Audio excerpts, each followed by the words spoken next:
As a creator, you might have thought about building a community, but engaging and nurturing a community is more than just posting content.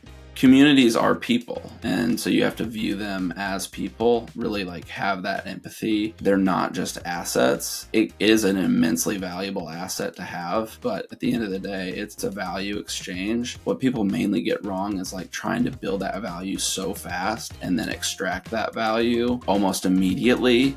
Jordan leads the AI newsletter and community You Probably Need a Robot, and it's thriving.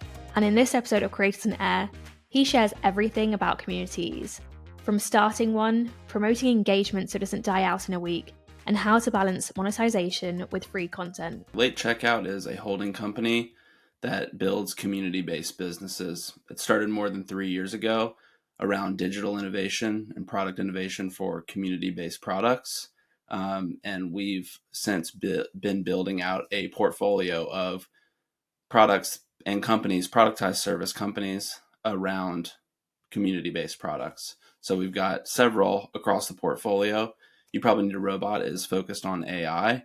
We've got Dispatch, which is design, and Boring Marketing, which is SEO and AI-enabled services for boring profits.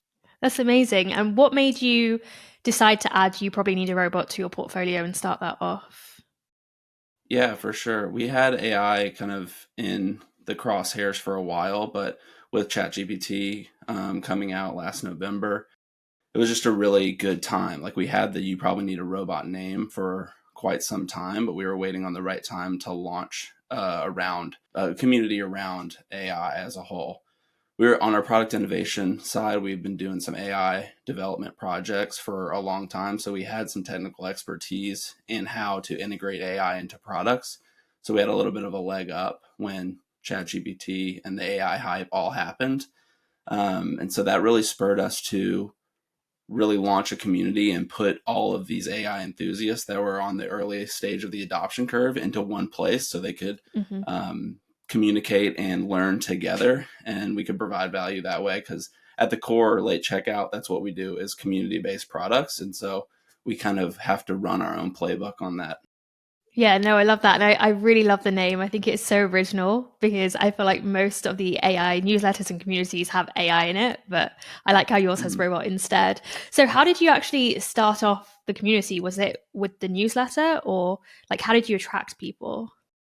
Yeah, so it started with a tweet, really. So the CEO of Late Checkout and founder is Greg Eisenberg on Twitter. He has a pretty big following on Twitter. So his audience definitely helps launch some of the projects that we start. So we usually start with a tweet from Greg and see how the attraction comes. And this one, obviously, AI was very hot, and so everyone was like really learning and wanting to learn about it. So we spun up the brand around the premise of like robots are friends. They're not going to take our jobs. They're not going to replace us, but they can be companions. And so like we wanted to build a very friendly and approachable brand around adding AI into your life and into products, because at the end of the day, AI is going to be unnoticeable in a lot of ways. So that's how we kickstarted it with a tweet. What really added fuel to the fire was I don't know if you saw this, but Jackson McFall did a tweet on how he was going to build a side hustle with $100, like following everything that ChatGPT told him. And he blew up like 100,000 followers in a matter of days. Like Wow. the tweets were like one of the most viral things I've seen on Twitter happen. And Greg bought an ad placement basically when the robot told, like when ChatGPT told Jackson to buy an ad placement for his product, he put it out on Twitter. Greg bought it for $65. And that's really what like blew the gates off. We got thousands of subscribers to the newsletter, thousands into the Discord. Our Discord was before we trimmed it. It was over 30,000 people in the Discord, and it was pretty crazy from that. So that's really insane. how we launched it. Yeah, it was just an opportunistic time to have a product stood up, have a community already moving, and then when Jackson put that out, Greg jumped on it, and the rest is history. And so when starting out, how did you decide what you wanted your community to look like? Like, how did you know what sort of value you wanted to provide to these AI enthusiasts? Yeah, for sure. Community is at our core, and so we have a really strong methodology for how we want to provide community. And a lot of it is putting people in places where they can interact and make it their own. Like we want the community to thrive without us necessarily, but we give that marketplace or that plaza for people to come hang out and learn and just connect with people. So that's kind of at the core of Late Checkout is building community-based products, and we have a methodology that we follow that we actually teach a course on called Community College, and it's all about how to set up those communities, how to on ramp a lurker, how to get them welcomed into a sequence, and how to get them engaged and turn into an active member of the community. And it's really just about providing that value and listening to the community, what they're asking, what they're wanting. And so it's a very iterative process.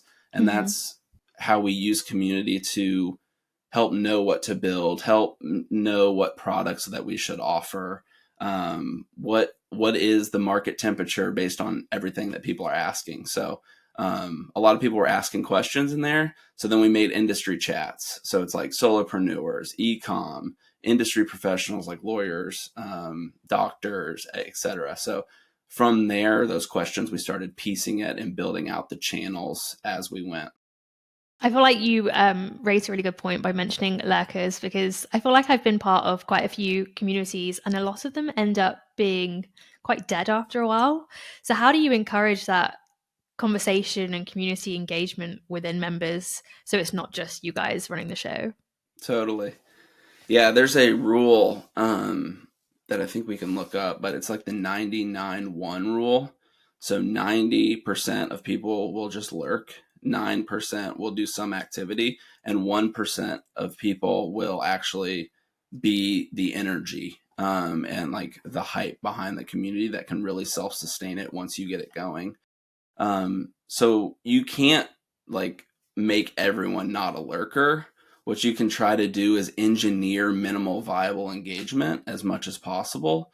And so we did that by adding a GM bot to our Discord. And basically, it's a very simple bot that was made actually by one of my friends. And it basically is just like answers you back every morning. So people can go in there, say GM, and you get a streak, and your streak gives you a roll. So there's like a micro gamification there of all you have to do is say GM, and it's like, I'm alive, I'm here, I checked in, and that over time, you do it 25 times, 30, 100. And one Discord where we created GM bot, like people are up over a year in a streak without missing. And so that's a little bit of a way to do that minimal, like engineer minimal viable engagement. But at the end of the day, you're going to have the 99-1 rule, Yeah. and lurkers do get value from that. Us as like community owners are like, we're trying to get those metrics and check in on how good is this doing, right? Like, how good is our retention? But at the end of the day, like lurkers can lurk and still be valuable and get value. That's true. And have there been, I mean, so obviously you've been involved with many communities, not just this one. Are there any common challenges or obstacles that you find when setting up a community, and how do you overcome them? Yeah, for sure. The way to overcome those challenges is to try to engineer it in a medium that the community members already live in. So not trying to get them to do an additional action to download a different app. So for example, like Mm, if I was building a tech work, like a community for tech workers, and I chose Discord as the place, they're probably already living every day in Slack for their work and life. Why wouldn't I just do that in Slack? So there's ways to do that in like a thoughtful way when you're setting these things up to help reduce the churn, because building communities it is like I mentioned before, like an iterative process. You're building a community to listen to an audience. There's like an audience that's free floating in the air, and getting those in a vessel is the community, to use an analogy. And so you want to like hear what that that vessel is saying and iterate from there. So the first misstep that I see a lot of people do is try to force something because of features. Like if I was going to build a course, like I'm going to pick Circle because they send a weekly email, when it's like, maybe you don't need a weekly email of engagement metrics for everybody, or here's what happened. And so it's just about like your goals and metrics of what you're trying to do for a community. I think that really like will set you up for success. On like the whole goal, right, is to not have the community die within a week or a month Yeah. or 3 months, right? And like flourish and take on new life. Yeah, definitely. So if you haven't already set up that community, how do you get that feedback to know, okay, this is the kind of platform they want to be on, this is what they want? Like how did you gauge that beforehand? Yeah, for sure. So we have a methodology called ACP. So that's audience, community, and then product. So everything starts with an experiment in the audience, like a tweet or going on Reddit, and hearing what people are asking. Listening to Ancora can be another place like where people are asking questions. Um, and so you listen to different signals in the audience and then try to collect those into a community. So we're actually going to be putting out some free material, as well as like an async low ticket course called ACP coming soon, where we took our cohort community college course and basically distilled it down into how do you hack distribution. If you don't have an idea, or if you do have an idea, how do you get your first 100 users? How do you get market insights? And it's really all around this like ACP process, about like finding where your people hang out, listening to what they want, and really trying to fine tune your offering to meet those people that aligns with your passion and your expertise. So that's how I would start from day one, is like ACP. And Greg's Twitter is a really good place to like learn a lot of this stuff as well. He's putting out frameworks all the time, like his 3D framework and the ACEPS framework, which is Audience Community Product Education SaaS. So that's like a life cycle of like different business and products that you can build based on community. I love that. I feel like most people love frameworks. That's always nice to Yeah. see. Yeah, you And guys you, can edit the like ACP, like yeah, the alphabet I exactly. just said. I love that. And then you also mentioned that you reiterate with feedback from your community. But I feel like, I mean, with any audience, you get good feedback, you get bad feedback. Some people just, you know, like to complain and might not necessarily have positive things to say or things that might actually help the community. So, how do you filter through all the feedback that you're getting and improve your content and offerings and know that, you know, you're taking the right feedback to do that? Yeah, it's a little bit of an art. It's like reading between the lines, where there's always going to be someone that this isn't the place for them, and they may Mm, complain or ask questions, but like with enough time and reading between the lines, and also doing like a considerable amount of probing as well, like putting daily questions in there, putting the GM bot in there, trying to set up like even auto DMs when people land in the community, to just see like get to know them and what they're interested in. So we've got a lot of like automation set up in the communities too, that just like trigger an initial connection point on an individual basis.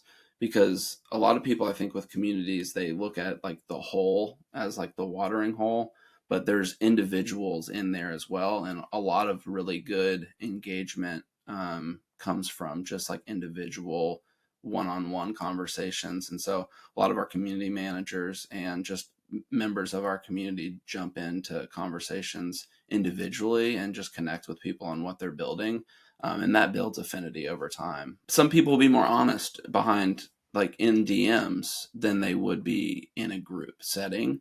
So blending those two things, like if someone objects in on the big channel, like maybe you go and DM and say like, what are you actually asking, or what's your actual viewpoint on this? Where are you coming from?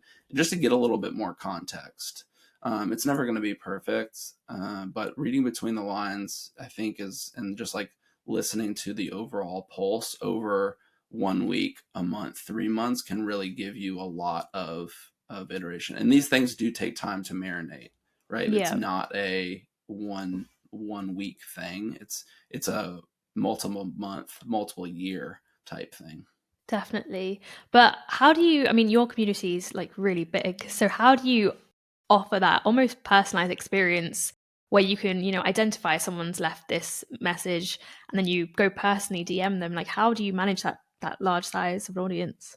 This one particularly got quite large, and it breaks some of the, like, it reached scale so fast that some of our like methodologies did crumble on that. So we try to do, it's almost like the You Probably Need a Robot community turned into like kind of where people can share and meet people, and then they take a lot of things offline.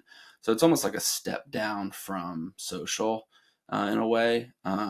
Since then, we've launched a school community, which is a really cool platform as well. And we're running our course and like private education and new content in a smaller community that is paywalled through our course.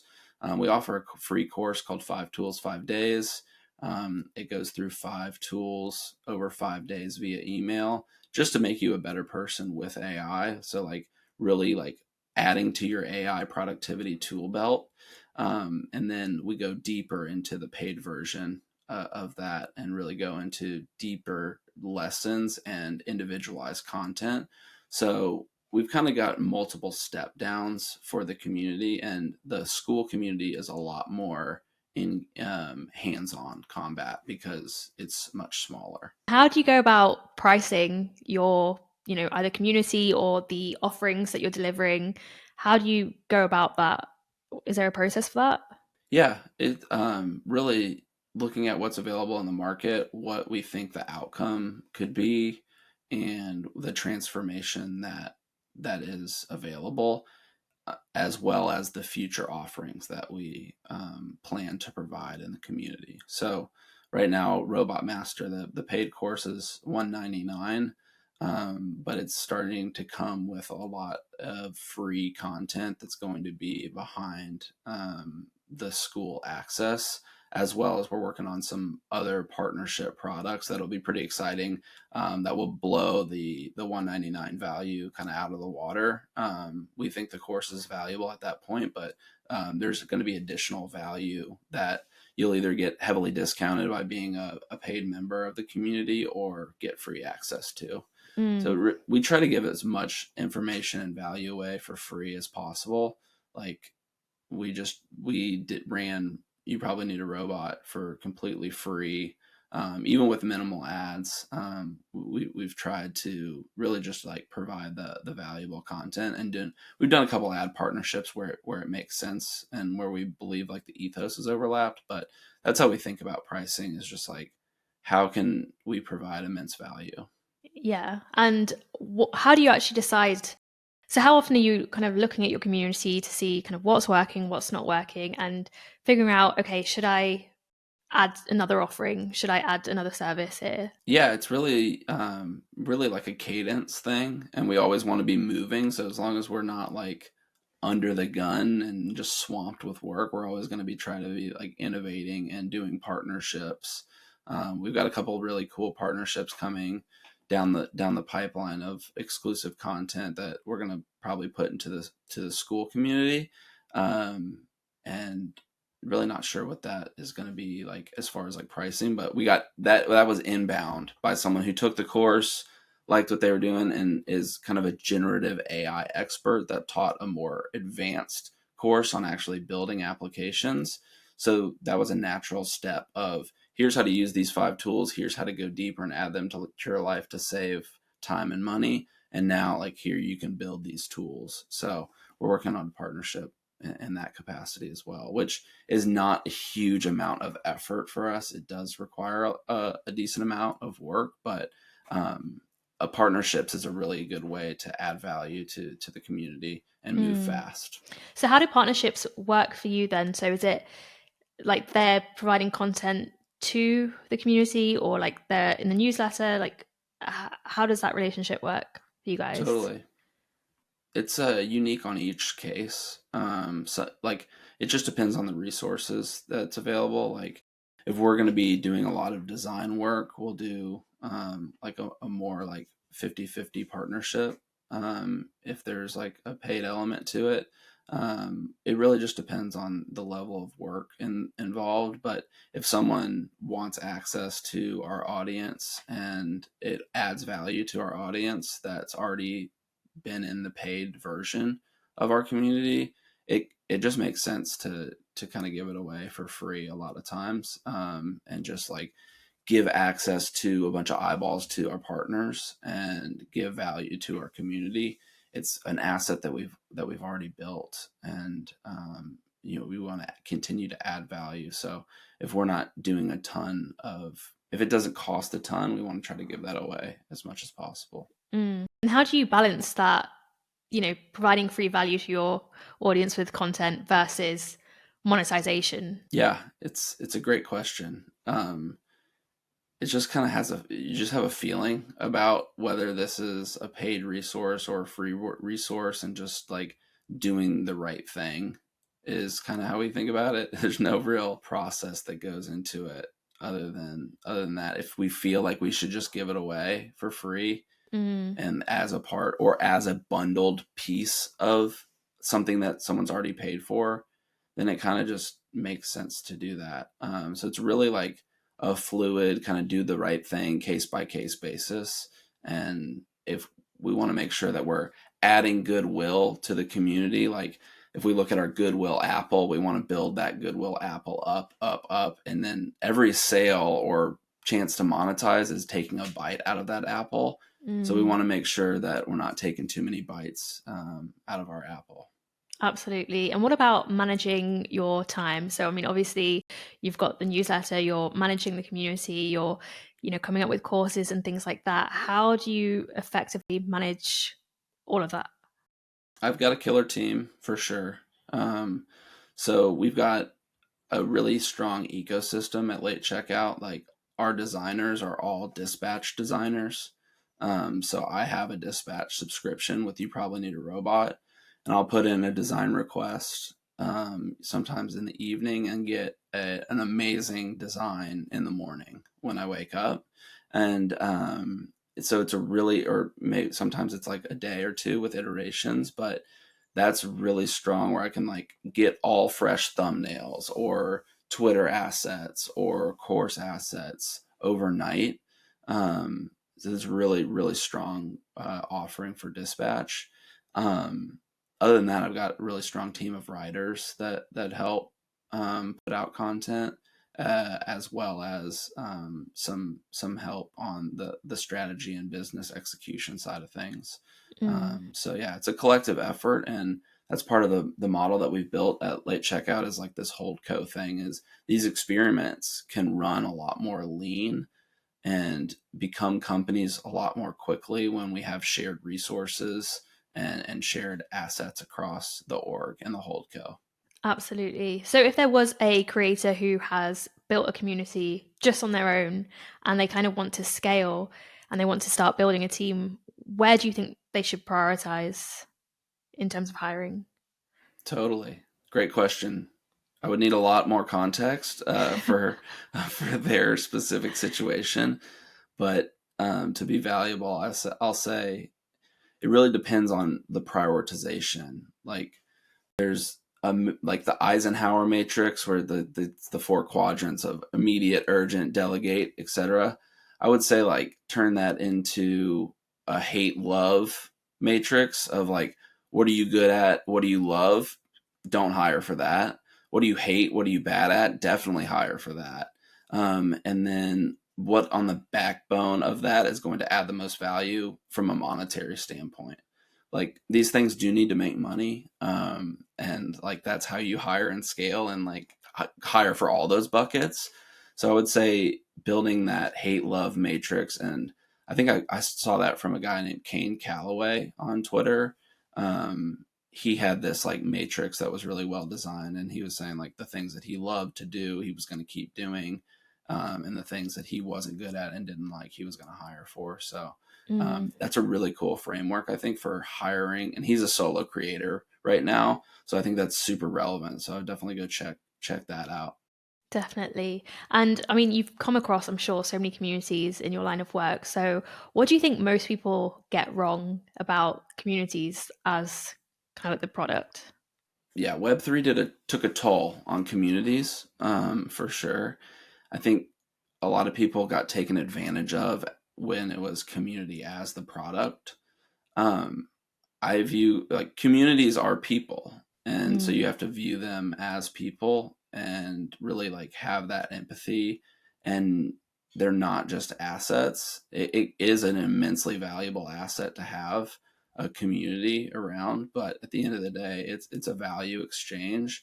And I think what people mainly get wrong is like trying to build that value so fast and then extract that value almost immediately.